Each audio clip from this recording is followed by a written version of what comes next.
안녕하십니까. 하나투자증권 한사입니다. 1월도 벌써 한 절반 정도 2026년이 지났습니다. 1월 달 얼마 안 지났지만 지금 주가 흐름을 보면은 여전히 2025년에 이어서 우리나라 증시가 가장 강한 편이고요. 뭐 사실 이거는 메모리하고 저장 장치 쪽이 강했기 때문에 우리나라가 강했다고 볼 수 있습니다. 그리고 미국 쪽에서는 기본적으로 중소형 가치가 많이 담겨져 있는 러셀 2000 지수가 가장 강한 편입니다. 사실 2024년에는 미국이 전 세계 주식시장에서 사실상 1위를 했고요. 큰 지역 중에서는 2025년에는 미국이 꼴찌를 했습니다. 그러니까 이 2년 동안의 움직임을 보면 미국의 상대 수익률은 극과 극을 기록을 했던 거죠. 근데 스타일로만 보면 미국이 제일 좋았을 때도 미국이 제일 나빴을 때도 물론 주가가 둘 다 오르긴 했지만 모두 다 성장하고 대형이 미국에서 강했었습니다. 그러다 보니까 연초에 지금 일어나고 있는 러셀 2000의 강세 또는 뭐 밸류 스탁의 강세, 뭐 다우가 아주 세진 않지만 어쨌든 이 가치주의 강세를 가지고 많은 뭐 IB들이나 투자자들이 드디어 2026년에는 미국에서도 밸류 스탁이 좋아지는 때가 아니냐라고 이야기를 많이 하고 있습니다. 그래서 이런 변화가 구조적이고 2026년에는 2025년이나 24년하고 다르게 그로스보다는 밸류를 사야 된다. 그리고 밸류 중에서도 중소형을 사야 된다라는 말들이 상당히 많이 나오고 있습니다. 저는 이 얘기는 틀렸다라고 생각을 하고요. 지금 어떤 일을 해야 된다라고 저는 보냐면 남은 한 1월, 2월에는 분명하게 그동안 안 올랐던 성장주들이 있습니다. 특히나 M7을 필두로 한 이런 성장주들이 있는데 이런 걸로 조금 리밸런싱을 하는 게 좋겠다라고 저는 보고 있습니다.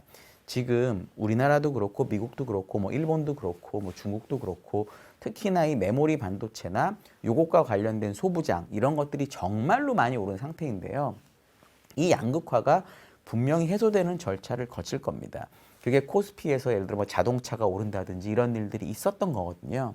저는 그런 차원에서 봤을 때 너무나 쏠려 있는 쪽에서 덜 쏠린 쪽으로 움직이는 거는 분명히 나올 텐데 이 쏠려 있는 쪽에서 덜 쏠려 있는 쪽으로 가는 과정이 밸류 스탁이거나 뭐 아주 중소형 가치주거나 이런 쪽은 저는 아니다라고 생각을 하고 있습니다. 생각하셔야 되는 거는 대형 성장주를 보셔야 되고 우리나라에서도 예를 들어 뭐 자동차가 오른다든지 뭐 방산이 다시 오르고 하는 것들을 밸류에이션이 싼 가치주가 오른다고 생각하지 마시고 성장주 중에서 올랐다가 쉬었던 게 오른다라고 보는 게 맞는 거고 자동차도 자동차가 싸서 올랐다기보다는 로봇이나 다른 게 엮여서 올렸다고 보는 게 맞는 거거든요. 저는 그런 차원으로 1월, 2월을 특히 실적 시즌에는 지켜보는 게 맞겠다라고 생각을 하고 있습니다. 가장 큰 요인은 결국은 저희가 연간 전망에서 생각했던 연준이 이제 정말 유동성을 풀기 시작했거든요. 유동성을 풀 때 이 유동성이 경기가 망가지는 것을 대응하는 유동성이 아니기 때문에 결국 높은 금리가 어느 정도 유지가 되면서 하향 안정화가 될 때는 보통 성장주가 가장 유리하다라는 걸 제가 말씀드리고 싶었습니다. 12월 연준 얘기를 조금 해야 되는데 12월 FOMC에서 연준이 금리를 내렸죠. 그리고 자산 매입을 재개했습니다. 근데 당시에 FOMC가 있었을 때 약 한 달 정도 전인데 많은 투자자들이나 언론에서 이게 매파적인 FOMC라는 이야기를 정말 많이 했습니다. 이게 매파적 FOMC가 되고 그 다음날 오라클, 브로드컴 실적 발표가 나오면서 AI 버블론까지 맞물리면서 6,900을 넘었던 S&P 500 지수가 일주일 만에 6,700까지 3% 넘게 주가가 빠졌었습니다. 그러니까 당시에는 이거 정말 매파적이고 큰일이 났다고 생각을 했는데 지금 다시 S&P 7,000 가까이 와 있는 거죠. 저는 이 매파적으로 해석하는 게 잘못됐다라고 보고 있습니다. 하나씩 팩트만 가지고 이야기를 해보면 첫 번째, 분명히 금리를 내렸죠. 이거는 뭐 바꿀 수 없는 팩트입니다. 실제 벌어진 일이니까. 두 번째는 2026년 기준금리 인하 횟수가 저번 9월하고 똑같이 한 번이기 때문에 점도표 상에서 이게 매파적인 거다라고 이야기를 많이 했었거든요. 중요한 거는 이 점도표를 옆으로 펼쳐놓고 봐보시면 우리가 소위 말하는 가중평균 금리를 구할 수 있습니다. 찍혀 있는 거를. 이 가중평균 금리는 9월 점도표에 비해서 12월에 분명히 하향이 됐습니다. 금리 내려갔고요. 26년 가중평균 금리도 떨어졌습니다. 세 번째로 분명히 자산 매입을 시작을 했죠. 이것도 팩트거든요. 물론 파월 의장이 이 자산 매입 재개는 절대로 QE가 아니다라고 계속적으로 말을 했지만 중요한 건 어쨌든 연준이 시장에 유동성을 공급한다는 겁니다. 이 세 가지 팩터만 놓고 보면 분명히 완화적인 정책을 쓴 거고요. 여기에다 더 중요한 게 있습니다. 보통 연준에서 이 점도표를 발표할 때는 경제 전망을 같이 내게 돼 있습니다. 경제 전망을 보면 9월 점도표, 9월 전망치에 비해서 미국의 경제 성장률이 상당히 올라가 있습니다.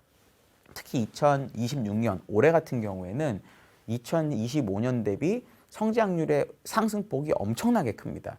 그리고 27년, 28년도 올라가긴 하지만 26년보다는 적지만 어쨌든 9월 성장률에 비해서는 상향 조정된 채로 끝났습니다. 게다가 성장률도 발표하지만 실업률도 발표하는데 실업률 같은 경우에는 계속 앞으로 3년 동안 하락하는 걸로 돼 있고요. 심지어 2027년은 기존 실업률 전망치보다도 아래로 가 있습니다. 우리가 이제 배운 경제나 이런 논리적으로만 보면 경제가 좋아지고 실업률이 낮아지면 뭘 해야 되죠, 연준은? 금리를 올리는 것까지는 모르더라도 금리 인하를 할 수는 없는 거고요. 왜냐하면 연준이 원하는 건 물가를 낮추고 고용을 좋게 하는 건데 연준이 앞으로 보기에 경제는 좋아지고 실업률이 떨어진다고 그랬거든요. 그럼 사실은 금리를 최소한 동결을 했어야 되는 거고 QT 중단까지야 이해할 수 있지만 QE로 넘어가, QE가 아니라고 하니까 싸울 필요는 없습니다. 어쨌든 자산 매입을 할 필요가 없다라는 거죠. 결국은 연준이 뭘 하겠다라고 저는 이해를 했냐면 일단 중간선거 전까지는 버블을 용인까지는 하겠다는 거죠. 버블을 유도하는 거는 아니니까 연준이 버블을 유도할 수는 없어도 만약에 경제가 좀 좋아지고 실업률이 떨어지고 자산 가격이 좀 올라가더라도 심각한 과열이 아니고 적당한 버블이면 우리가 내버려 두겠다라는 이야기를 한 겁니다. 여기서 중요한 게 이 자산 매입을 QE냐 아니냐 갖고 싸우거나 논의하는 분들이 있는데요. 저는 전혀 중요하지 않다라고 봅니다. 우리가 연간 전망 얘기할 때 제가 제목이 버블로 가는 열차였는데 지금이 버블인지 아닌지를 가지고 싸우는 건 무의미하다라는 거죠. 버블인지 아닌지를 싸우지 말고 누가 나한테 버블이라고 하면 그래 버블 맞아 얘기를 해주시고 대신 버블 사이클이 어딘지를 갖고 주식을 해보자라는 거였거든요. QE나 이 자산 매입도 마찬가지예요. 어쨌든 자산 매입을 시작을 했는데 누군가가 와서 이거 QE 아니라고 말하면 QE 아니라고 하면 됩니다. 그래 QE 아닌 거 맞아. 결국 본질은 연준이 유동성을 공급한다는 것이기 때문에 그걸 받아들여야 된다는 거죠. 이 러셀 2000이 올해 수익률이 26년에 제일 좋다 보니까 이 러셀 2000을 사야 된다는 콜들도 외국 IB에서 많이 늘어나고 있습니다.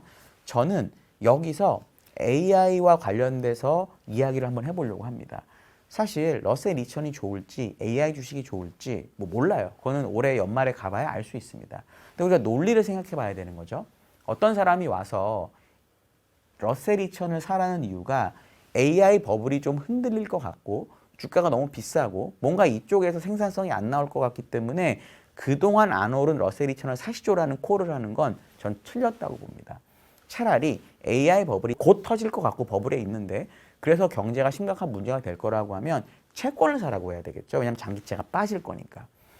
우리가 러셀 2000이라는 기업은 중소기업이고 특히나 밸류 스탁들이 많기 때문에 금리가 떨어지더라도 금리 수준이 높으면 일단은 그래도 부담이 되는 거고요. 그리고 가장 경기에 민감한 게 러셀 2000입니다.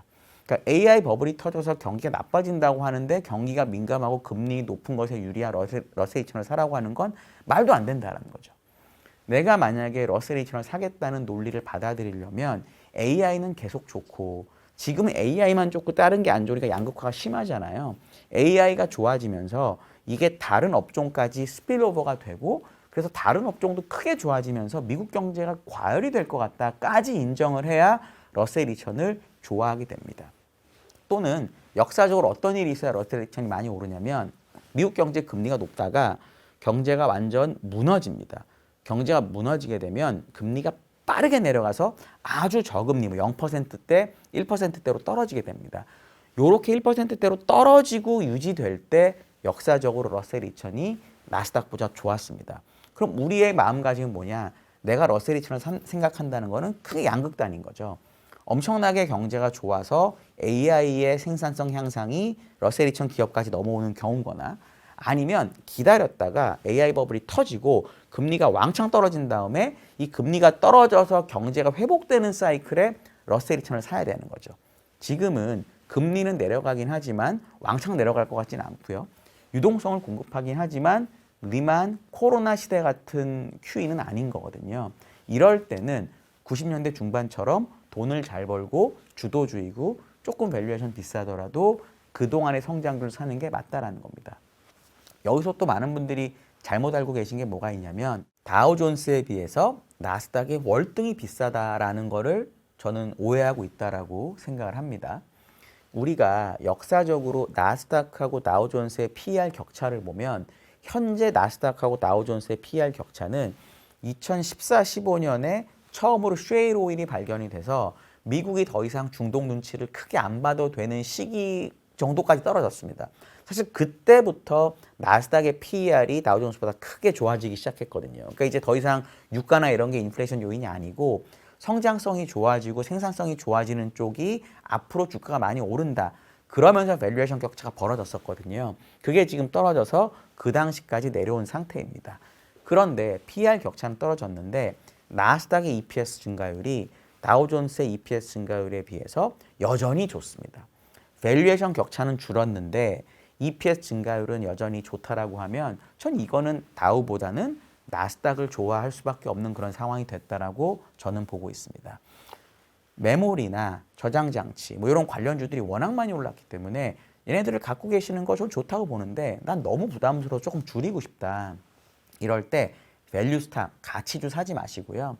안 오른 빅테크 사시고 또는 산업재 중에서 예를 들어 AI 관련된 병목은 전력이라고 계속 얘기를 하잖아요. 근데 미국의 전력 관련주들은 고점에서 15, 20% 빠진 종목들이 수두룩합니다. 전 이런 것들도 충분히 성장주의 관점으로 지켜볼 수 있다고 생각을 합니다. 그리고 또 예를 들어서 소프트웨어 업종 같은 경우가 미국에서 진짜 많이 빠졌거든요.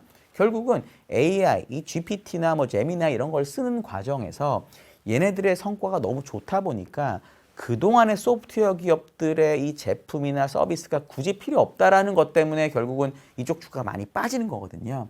근데 이 회사들의 밸류에이션이 정말 많이 내려왔고 얘네들도 지금 매우 고민하고 있어요. 우리도 투자를 해가지고 적극적으로 우리만의 AI 에이전트를 개발할 거냐 말까를 고민하고 있거든요. 저는 그런 차원에서 장기적으로 보면 이런 소프트웨어 업종들도 일부는 포트에 담을 수 있는 그런 상황이 아닌가라고 보고 있습니다. 어쨌든 다우보다 나스닥이 좋다는 거 명심하시고 저희 연간 전망 종목이나 월보 종목에 보면 엔비디아 이런 거 들어있거든요. 그런 것들 지금 조금 편입할 수 있는 기회로 삼으시는 게 가장 좋겠다라고 생각을 하고 있습니다. 오늘 제가 약간 1월, 2월 정도 전망을 말씀드린 건데요. 들어보시고 뭐 궁금하신 거 있으시면은 댓글 달아주시면 제가 답변 드리도록 하겠습니다. 감사합니다.